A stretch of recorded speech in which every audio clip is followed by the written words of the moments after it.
창세기 2장 6절 말씀 다 같이 받들어 읽겠습니다. 창세기 2장 6절 말씀 시작. 안개만 땅에서 올라와 온 지면을 적셨더라. 이는 하나님의 말씀이라. 아멘. 오늘 본 말씀 보니까 안개만 땅에서 올라왔대요. 안개만 땅에서 올라왔는데 그 안개가 올라온 땅의 상태가 어떤 거였냐면 창세기 1장 2절 말씀에 어떤 상태였어요? 그 땅이 혼돈하고 공허하며 흑암이 깊음에 있는 상태가 된 땅이에요. 즉 타락한 심령의 땅입니다. 말씀이 없어서 메마른 땅입니다. 말씀의 비를 내리지 못해서 말씀의 비를 흡수하지 못해서 완전히 메마른 생명이 없는 땅입니다. 초목을 내지 못하는 땅입니다. 초소를 나지 못하게 하는 그런 땅입니다. 그런 땅에서 올라오는 것들은 무엇입니까? 바로 안개라고 되어 있습니다. 안개라고 되어 있습니다. 우리가 아시는 것처럼 안개라는 것은 우리가 눈으로 볼 때 가시거리가 1km 미만으로 되어지는 것들은 모든 것은 다 안개라고 합니다. 즉 뭐라면 우리 눈으로 제대로 보지 못하게 만드는 것들이 안개라고 볼 수 있습니다. 즉 그 안개로 인해서 짙은 안개가 깔리면은 우리가 볼 수 있는 어떤 그 능력이, 즉 시야율이 좁아져서 주변을 분별하기가 어렵게 만드는 것입니다. 그래서 이런 말을 합니다. 안개 속이다. 그 사건은 안개 속이다. 또는 그 사람의 상태는 안개 속이다. 라는 말을 합니다. 무슨 말을 하는 겁니까? 분간할 수 없다는 거죠. 헤아릴 수 없다는 거죠. 그것을 해결할 수 있는 어떤 실마리가 없다는 겁니다. 어떤 사실이나 비밀의 그 비밀들이 감춰진 것들이 밝혀지기가 힘들다는 것을 얘기하고 있습니다.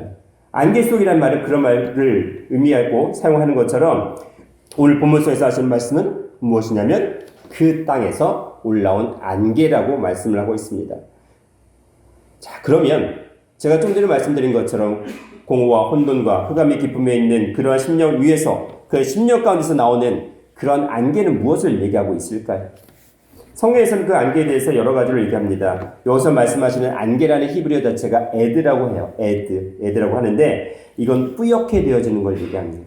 흐리게 되어지는 것을 얘기해요. 선명하지 못하다는 거죠. 분별될 수 없다는 것입니다. 이 말은 우드라는 말에서 나온 말인데 이 우드라는 말 자체는 무엇이냐면 낙인을 찍는다는 의미가 있습니다. 낙인을 찍는다. 동물에게 이것이 누구의 것인지, 주인이 누구의 것인지를 어떻게 하는 거예요? 표시를 해주는 그런 낙인을 찍는다는 거예요. 그렇죠? 자, 낙인을 찍는 거는 누구에게 표시하는 거예요? 짐승에게 하는 거죠. 그렇죠? 짐승에게 하는 그런 낙인의 의미가 가진 그 우드라는 말에서 나온 말이 안개를 의미하는 에드예요. 자, 그러면 에드, 여기서 말씀하는 안개라는 것은 긍정적인 의미가 아니라 매우 부정적인 의미가 되겠지요. 또는 그 우드라는 말 자체, 아까 제가 말씀드린 그런 낙인이라는 말은 뭐냐면 선동가라는 의미도 가지고 선동하다, 선동의 의미도 가지고 있어요. 다시 좀 풀어서 말씀을 드리자면 여기서 말씀하시는 에드라는 그 안개는 무엇이냐면 타락한 심령, 타락한 짐승 같은 그런 인류 역사에서 나오는 그런 사상과 말들을 의미합니다.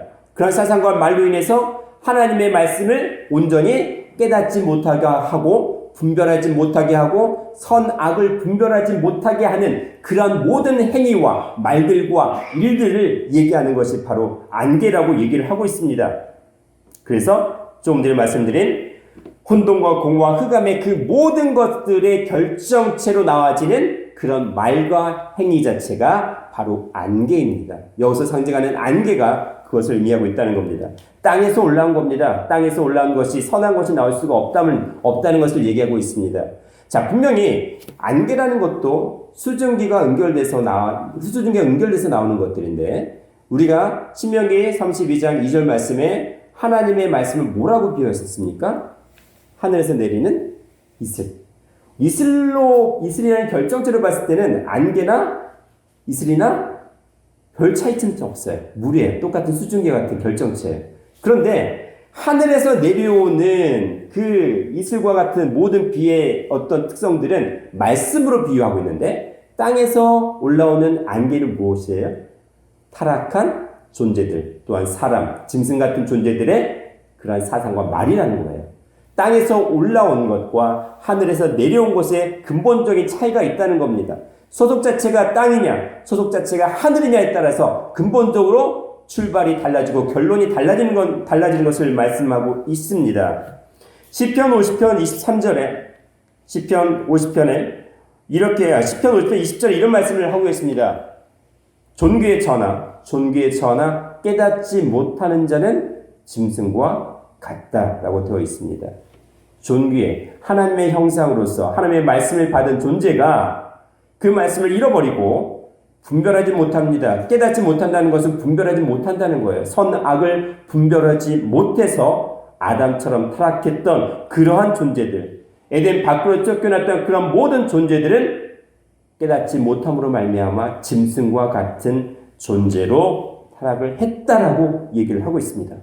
그러므로 오늘 이 시간 우리에게 말씀하시는 땅에서 올라와 온 지면을 적셨던 이 안개의 존재라는 것은 무엇이냐면 근본적으로 대표적인 성격을 가지고 얘기를 하자면 타락한 인간을 얘기하지만 타락한 한 지도자를 통해서 이 땅을 내 심령 마음밭을 통해서 또는 이 인류 역사를 이 지구촌을 어떻게 한다는 얘기일까요? 타락하게 만든다는 얘기를 하고 있습니다. 이 지구촌을 지구 땅덩어리를 적셨다라고 하는 것 자체가 물들게 만들었다는 거예요. 물들게 만들었다. 우리가 금묵자학이라는 말이 있듯이 그 먹물을 묻히게 되는 것과 마찬가지로 그 말과 타락한 인간의 사상과 말, 짐승의 말들에 전부 다 적시어진 겁니다. 타락하게 만든 겁니다. 뱀이 하와를 통해서 아담을 타락시켰던 것처럼 똑같은 결과를 가져온다는 얘기를 하고 있습니다. 잠언서 21장 6절에 보면 속이는 말로 재물을 모으는 것은 죽음을 구하는 것이라 곧 불려다니는 안개니라 라고 얘기를 하고 있습니다. 속이는 말입니다. 창세기 3장 1절에서 뱀을 등장하는데 그 뱀은 두 가지 말을 합니다. 혀가 갈라져서 한 혀로 두 가지 말을 합니다. 즉 거짓말을 하는 존재입니다. 속이는 존재입니다. 그 속이는 말로 재물을 모으는 것, 자기 이익을 추구하는 그 모든 존재들은 짐승과 같은 존재인데 뱀과 사단 마귀와 같은 존재인데 이 말은 무엇이냐면 죽음을 찾아 간구하는 것과 똑같다는 겁니다. 죽음을 재촉하는 결과를 가져오는데 그 죽음을 재촉하는 속이는 말, 거짓말은 바로 불려다니는 안개와도 같다라고 얘기를 하고 있습니다. 안개와 같다. 불려다닌다고 되어 있는데 이 불려다니는 안개라는 것은 모든 것을 전부 다 뿔뿔이 흩어버리는 안개와도 같다는 겁니다. 모든 것을 뿔뿔이 흩어버립니다. 즉 우리는 하나님의 말씀 앞에 모여야 되는데 그 모든 존재, 성도들 흩어버리게 됩니다. 그 성도를 타락하게 만드는 존재가 바로 안개와도 같은 존재이며 속이는 자, 즉 거짓말을 하는 존재라고 말씀을 하고 있습니다. 여기서 말씀하는 안개라는 헤벨이라는 말을 또 쓰고 있는데 이 동일한 안개에 대해서 아까 말씀드린 에드와 같이 이 헤벨이라는 말 자체는 허영을 얘기합니다. 공허를 얘기합니다. 비어있는 것을 얘기합니다. 자만을 얘기합니다. 헛된 것을 얘기합니다. 무의미를 얘기합니다. 창세기 1장 2절에서 말씀을 드린 땅의 상태, 즉 혼돈과 공허와 흑암이 기쁨에 있는 상태와 동일한 의미를 가지고 있는 것을 안개라고 얘기하고 있습니다. 이사야 44장 22절에는 내가 내 허물을 빽빽한 구름에 사라짐같이 내 죄를 안개에 사라짐같이 도말하였으니 너는 내게로 돌아오라. 내가 너를 구속하였음이니라 라고 선포를 했습니다. 즉 무엇이냐? 빽빽한 허물과 같은 구름과 같은 그러한 안개 같은 존재를 바로 죄라는 것을 얘기하면서 그 죄가 바로 안개라고 얘기를 하고 있습니다. 거짓말하는 그 모든 죄, 즉 성도를 흩어버리는 죄, 성도를 전부 다 타락하게 만드는 그 모든 것들을 안개라고 얘기하고 있습니다. 야고보서 4장 14절에는 안개를 이렇게 얘기합니다. 내일 일을 너희가 알지 못하느니라. 너희 생명이 무엇이뇨? 너희는 잠깐 보이다가 없어지는 안개니라 라고 표현을 하고 있습니다. 너희 생명이 무엇이뇨? 너희는 잠깐 보이지만 바로 사라지고 바로 멸망할 수밖에 없는, 완전히 말살되고 파괴될 수밖에 없는 그러한 안개라고 말씀하십니다. 즉 유한한 인생, 말씀을 깨닫지 못해서 죽을 수밖에 없는 그 모든 인간들, 타락한 인류 역사 자체가 바로 안개라고 얘기를 하고 있습니다. 베드로서 2장에 보시면 이러한 여러 가지 존재들을 얘기하고 있는데 그 여러 가지 존재들을 이렇게 얘기하십니다. 그러나 민간에 또한 거짓 선자들이 일어났었나니 이와 같이 너희 중에서도 거짓 선생들이 일어났느니라. 저희는 멸망케 할 이단을 가만히 끌어들여 자기들 사신줄을 부인하고 임백한 멸망을 스스로 취하는 자들이라. 2절 말씀에 여럿이 저희의 호색하는 것을 쫓으리니 이로 인하여 진리의 도가 회방을 받을 것이요 라고 얘기하시면서 거짓 선생들, 거짓말하는 존재들에 대해서 베드로서 2장 17절에 이르러서는 이 사람들은, 즉 거짓말하는 자들은, 거짓말 선생들은 어떤 것이냐, 이 사람들은 물 없는 샘이요, 물이 없는 샘이라고 되어 있습니다. 샘은 있는데 물이 없다는 겁니다. 분명히 그릇은 있는데 그 안에 물이 없습니다. 말씀을 담는 우리의 육신의 그릇은 있는데 그 안에 생명수를 담는 생명수의 말씀이 없습니다. 그런 존재들입니다. 광풍에 밀려가는 안개와 같다고 됐습니다. 거짓말하는 자들이 바로 말씀이 없는 존재들이요, 즉 광풍에 밀려가는 안개와도 같은 존재들이라고 얘기하고 있습니다. 저희를 위하여 캄캄한 어둠을 예비되었나니라고 하면서 거짓말하는 존재들, 즉 안개와 같은 존재들의 결론은 무엇이냐면 캄캄한 어둠이라고 말씀하십니다. 제가 지금까지 안개에서 말씀을 드리는데 안개에 대한 존재가 거짓말이라고 성경에서는 계속 말씀을 하고 있습니다. 자, 그러면 거짓말하는 존재라는 것은 창세기에서부터 등장을 했다고 분명히 명시를 했습니다. 한 혀로 두 가지 말하는 존재, 거짓말로 하나님의 말씀을 앗아가고 잃어버리게 만들고 어떻게 된 거예요? 타락하게 만드는 그러한 존재, 즉 말씀을 분별하지 못해서 타락한 존재들조차도, 타락하게 만드는 존재나 또는 타락하게 된 존재들조차도 어디에 속한 거예요?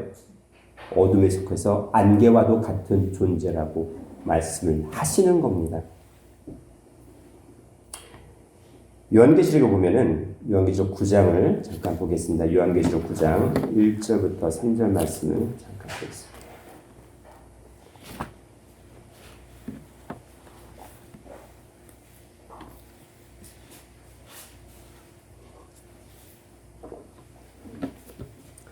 요한계시록 9장 1절 말씀.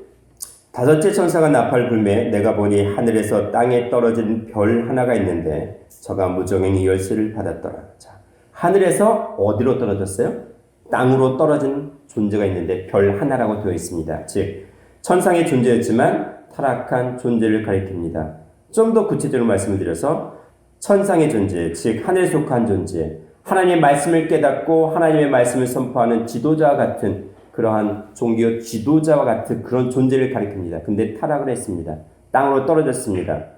근데 그 존재가 무저갱의 열쇠를 받았다고 됐습니다. 무저갱은 사단마귀, 붉은 영, 거짓말의 그 모든 존재들이 갇혀있는 것입니다. 잠시 갇혀있는 것을 무저갱이라고 합니다. 창세기 1장 2절에 흑암이 깊음 위에 있다고 할 때에 그 깊음 위에 있는, 즉 끝이 없는 어둠과 같은 것을 바로 태홈이라고 했는데 똑같은 무저갱이라고 얘기하고 있습니다. 그것의 열쇠를 받을 때 지금 무엇입니까? 어둠을 어떻게 한 겁니까? 열어버린 겁니다. 어둠을 열어서 그 어둠 속에 갇혔던 존재들 전부 다 어떻게 했습니까? 내어놓게 만든 겁니다. 놓게 만들었는데 2절 말씀에 저가 무저갱을 열었습니다. 그 구멍에서 큰 풀무에 연기 같은 연기가 올라오매라고 되어 있어요. 큰 풀무불과도 같은 연기가, 아주 뜨거운 연기가, 연기 같은 연기, 아주 짙은 연기가 올라오매 해와 공기가 그 구멍의 연기로 인하여 어두워지며 라고 되어 있습니다. 지금 뭐냐면 해와 공기가 어두워지고 있대요. 뜨거운 풀무불의 연기 같은 연기, 짙은 연기가 뭐예요? 해와 공기를 어떻게 한 거예요? 어두워지게 했대요. 태양을 어두워지게 한 것을 얘기하는 걸까요? 공기, 여기는 에르란 말 자체가 하늘을 가리키는데 하늘을 어둡게 했다는 말씀을 하는 걸까요? 말씀을 깨닫고 말씀을 선포하는 그런 하늘 같은 종교 지도자들이 이 연기로 인해서 전부 다 타락했다는 거예요. 어두워졌다는 것은 창세기 1장 2절에 혼돈과 공허와 흑암이 깊음에 있는 상태를 4절과 5절 말씀에 보니까 어떻게 되냐면 어둠이라 얘기하셨고 저녁이라 얘기하였습니다. 자, 그러면 여기서 말씀하셨던 어두워졌다는 건 바로 타락을 얘기합니다. 천상의 존재들이 말씀을 선포하고 말씀을 깨달았던 종교 지도자들이 타락하여 졌다는 것을 얘기하고 있습니다. 누구로 인해서? 무엇으로 인해서? 금풀무풀, 무정에서 올라오는 연기 같은 연기라고 되어 있습니다. 즉 사단마귀 붉은 용의 그 모든 사상과 타락하는 그 모든 행위로 인하여서 타락하게 만드는 그 모든 것으로 인해서 어두워진 겁니다. 그래서 3절에 보니까 또 황충이 연기 가운데로부터 땅 위에 나오매 저희가 땅에 있는 전갈의 권세와 같은 권세를 받았더라 라고 되어 있어요. 황충이 나옵니다. 그 연기에서. 그 연기, 땅 위에서 나오는 두 구멍에서 연기 가운데로부터 황충이 나옵니다. 무엇을 가리키냐면 그 연기 같은 연기를 내뿜는 타락하는 그 모든 사상을 가리키는 그 모든 어둠의 말들은 무엇이냐면 그 어둠의 실체가 황충이라는 거예요. 황충. 그래서 4절에 저에게 이르시되 땅이 풀이나 푸른 것이나 각종 수목은 해하지 말고 오직 이마에 하나님의 인을 맞지 아니한 사람들만 해하라 하시더라 라고 되어 있어요. 제가 지난도 말씀을 드렸던 것처럼 푸른 것, 각종 수목은 말씀을 듣고 깨달은 존재들입니다. 그 이마, 즉 말씀의 세상을 가진 말씀을 깨달은 존재들에게는 이러한 황충의 어둠 같은 어둠이, 연기 같은 연기가 어떻게 되는 거예요? 침범하지 못한다는 말씀을 하고 있습니다. 여기서 말씀하신 연기 자체가 제가 좀 전 지금까지 말씀드렸던 어떤 것과 같은 건갑니까? 바로 안개와 같은 것입니다. 안개와 같은 것, 깨닫지 못하게 만드는 것, 분별하지 못하게 만드는 것. 그래서 그 말씀을 분별하지 못함으로 결국 타락하게 만드는 그 모든 행위 자체가 바로 어둡게 만든다는 그 행위를 말씀하고 있습니다. 그렇다면 우리는 지금 무엇으로 이 어두워진 것들을 밝혀야 되겠습니까? 무엇으로 이 어두워진 상황에서 벗어나야 되겠습니까? 이사야 30장 26절에 여호와께서 그 백성의 상처를 싸매시며 그들의 맞은 자리를 고치시는 날에는 달빛은 햇빛 같겠고 햇빛은 칠배가 되어 일곱 날의 빛과 같으니라는 말씀을 하고 계십니다. 이사야 선지자가 이런 말씀을 하실 때에 그 백성의 상처를 싸매십니다. 그들의 맞은 자리를 고치십니다. 그런데 제가 처음에 성경을 읽을 때 이 본문에 대해서 어떻게 이해를 했냐면 있는 그대로 이해를 했어요. 우리가 다쳤어. 너무 저 달려가다가 놀다가 다쳤습니다. 그럼 어떻게 하세요? 빨간약 발라주고 또 붕대도 감아주고 그런 차원에서 이해를 했어요.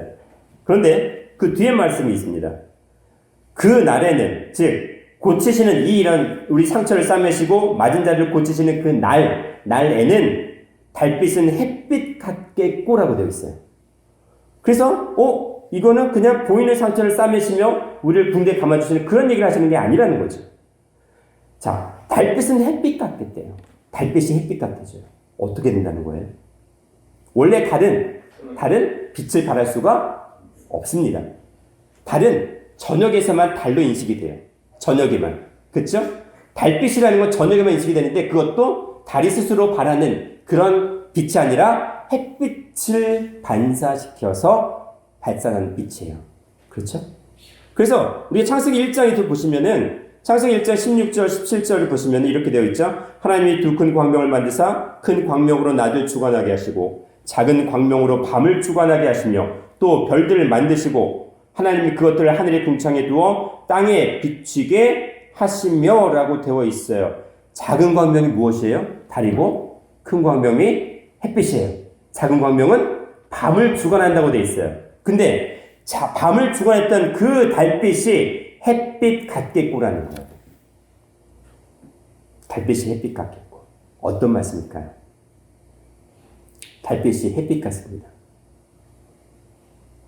달은 스스로 빛을 발할 수 없습니다. 근데 그 달빛이 저녁을 주관했던 저녁에 속해 있던 달이 햇빛 같다고 되어 있습니다. 그럼 무엇입니까? 스스로 빛을 발할 수 있게 만든다는 거 아닌가요? 햇빛 같게 되는 거예요. 햇빛. 그쵸? 자, 시편 84편 11절에 하나님은 해라고 말씀하셨어요. 신령한 태양이라고 되셨어요. 빛을 발산하시는 존재죠. 태초의 말씀이 비추는 빛입니다. 창세기 1장 3절에 공허와 혼돈과 흑암이 깊음이 있는 그런 심령 가운데 빛이 있으라 하시며 말씀의 빛을 발산하시는 분이에요. 그렇다면 무엇입니까? 우리가 하나님의 말씀을 받아서 이 어둠에서 어떻게 된다는 거죠? 벗어난다는 거예요.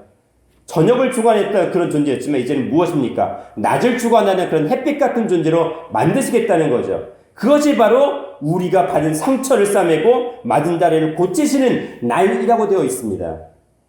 우리가 어둠에서 빛으로, 저녁에서 아침으로, 땅에서 하늘로 바뀌게 만드시겠다는 겁니다.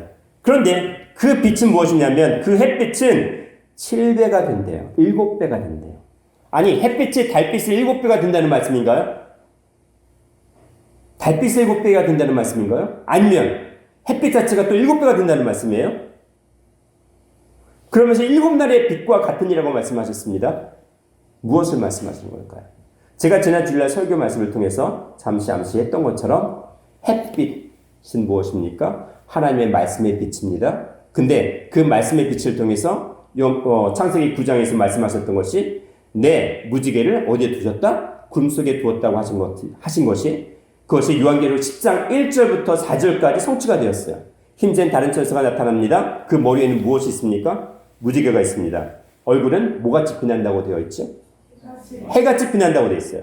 근데 3절 말씀 보니까 큰 음성을 한번 내뱉으셨습니다. 한 음성을 내뱉으셨는데 그 음성이 무엇과도 같았습니까? 7 우레와도 같다고 되어 있습니다. 신령한 태양이신 하나님의 말씀에 빛을 말씀하고 있습니다. 근데 여기서 7배가 되었다는 것은 그 햇빛의 실체가 뭐예요? 7색깔 무지개의 실체를 가지고 있는 것처럼. 즉 하나님의 말씀은 우리 심령을 구원하시는 말씀이라는 거예요. 즉 달빛을 햇빛으로 만든다는 것과 즉 햇빛을 7배가 되게 하여서 7날의 빛과 같게 하시겠다는 말씀은 동일한 말씀입니다. 7 말씀의 빛을 얘기하고 있습니다. 재림하시는 주는 7 우레를 통해서 우리 심령을 구원하시는 분이세요. 우리의 공허와 혼돈과 흑암의 땅의 상태를 숫자 4인 이 땅의 심령의 이 세계를 하나님이신 영원한 성부 성자 성령 삼위일체 하나님이 그 말씀으로 구원하시겠다는 말씀이에요. 그것이 햇빛은 7배가 되어 라고 되어 있습니다. 7날의 빛과 같다고 되어 있습니다. 왜 7날입니까? 왜 7날이에요? 원래 창세기의 완성은 어디까지 가야 되나요? 첫째 날, 둘째 날, 셋째 날, 넷째 날, 다섯째 날, 여섯째 날 사람 창조하시고 일곱째 날 무엇 하셨죠? 안식하셨어요. 근데 창세기 3장에서 그 안식을 했던 그 주 원인, 즉 사람이 하나님께서 하나님의 형상으로 창조했던 그 사람이 어떻게 됐어요? 타락했죠. 그래서 그 안식은 깨지고 말았잖아요. 그렇죠?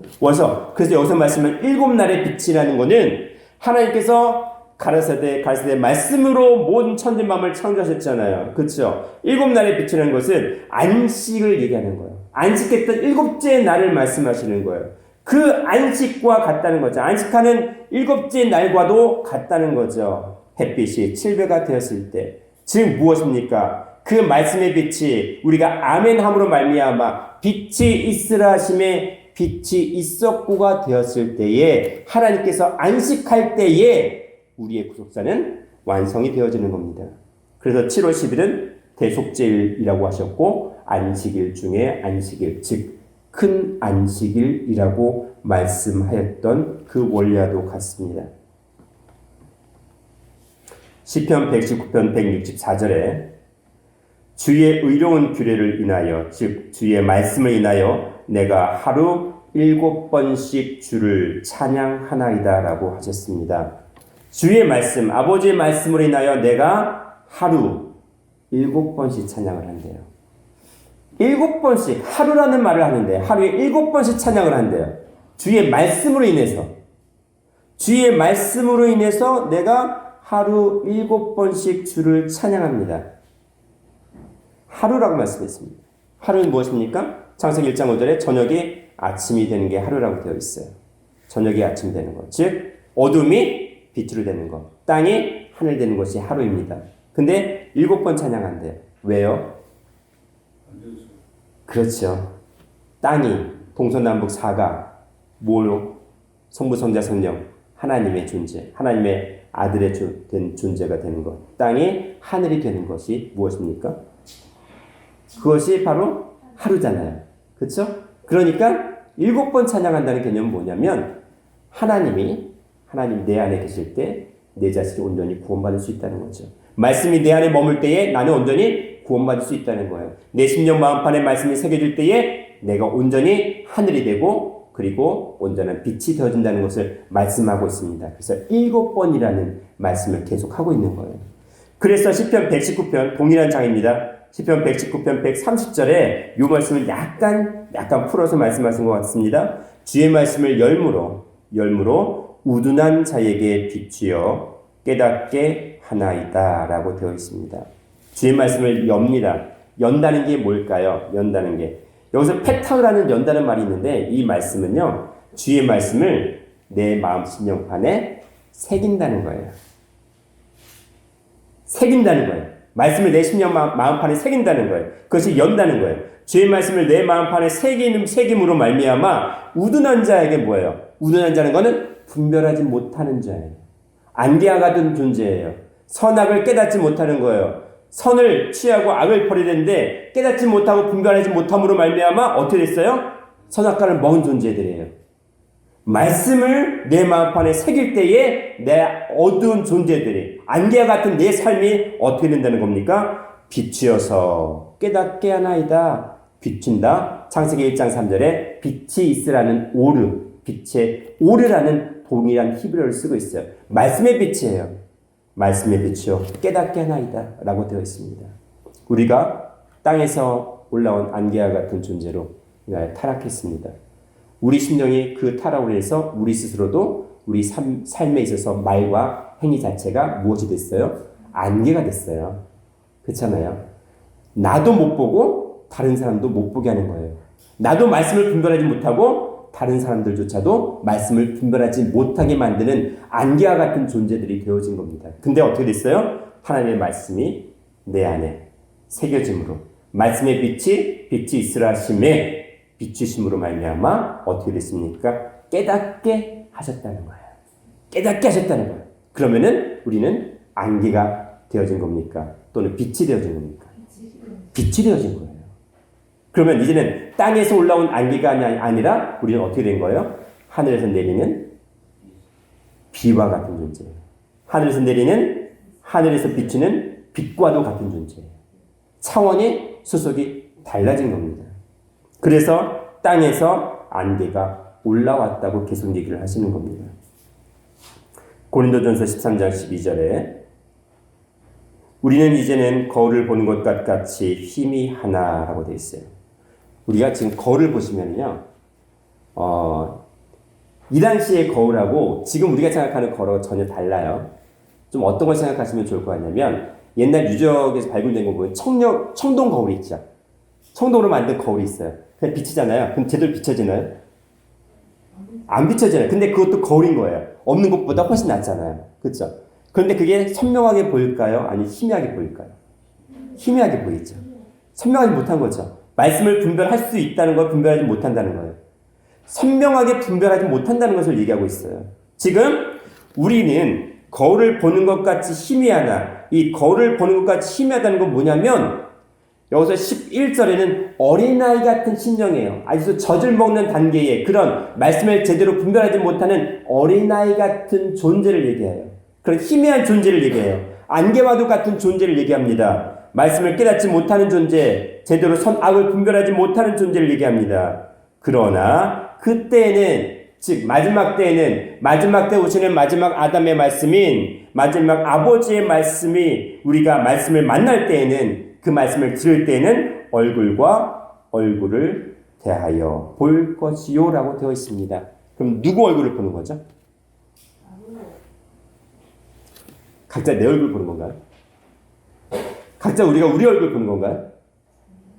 아니, 타락한 인간의 얼굴을 그냥 마주쳐봐봤자 무슨 소망이 있을까요? 아니잖아요. 하나님의 얼굴을 직접 본다는 거예요. 마주 본다는 거예요. 뭐예요? 하나님께서 직접 우리에게 영으로 깨닫게 하신다는 거죠. 우리 심령을 살리시겠다는 거죠. 그래서 이렇게 말씀하셨습니다. 그때는 얼굴과 얼굴을 대하여 볼 것이요. 이제는 내가 부분적으로 알지만, 희미했던 것을 부분적으로 안다는 거예요. 부분적으로 알지만 그때는 주께서 나를 아시는 것 같이 내가 온전히 알리라. 하나님을 온전히 알 수 있다는 겁니다. 코끼리의 발톱 만지고 꼬리 만져서 코끼리를 알 수 없잖아요. 근데 하나님께서 우리에게 얼굴과 얼굴을 대하여 마주 보게 하는 것처럼 이제는 온전히 내가 하나님을 알게 만드신다는 거예요.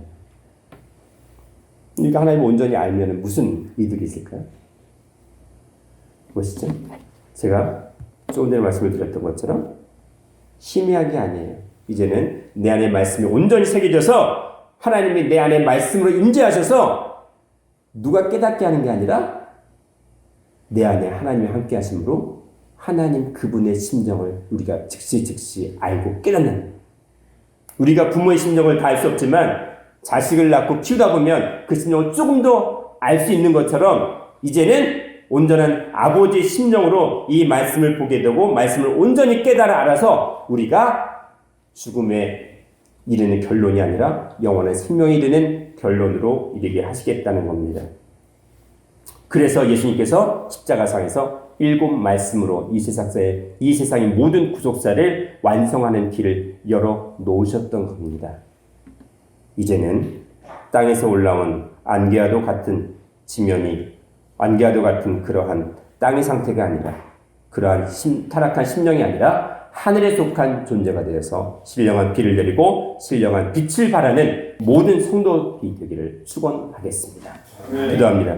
사랑하는 충만하신 아버지 하나님, 오늘 우리 마음 심령판에 말씀을 두시고 우리 마음 심령판에 그 말씀을 새기는 새로운 언약입니다. 이제는 우리가 하나님을 얼굴과 얼굴을 맞대하는 것처럼 땅에서 올라오는 그런 안개 같은 존재가 아니라 하나님의 말씀을 온전히 분별하고 깨달아 알 수 있는 온전한 아버지를 온전히 깨달아 아는 하나님의 온전한 자녀들이 되게 하여 주옵시고, 그러한 심령의 열매들이 되게 하여 주시옵소서. 그러한 영생의 열매들이 되게 하여 주시옵소서. 더전 약속의 열매를 맺음으로 말미암아 택하신 영혼들에게 새 언약의 말씀을 선포하는 신령한 전도자들이 될 수 있도록 붙잡아 주시옵소서. 감사드렸고 사랑과 은혜가 충만하신 예수님 이름 받들어 기도드리옵나이다. 아멘. 감사합니다.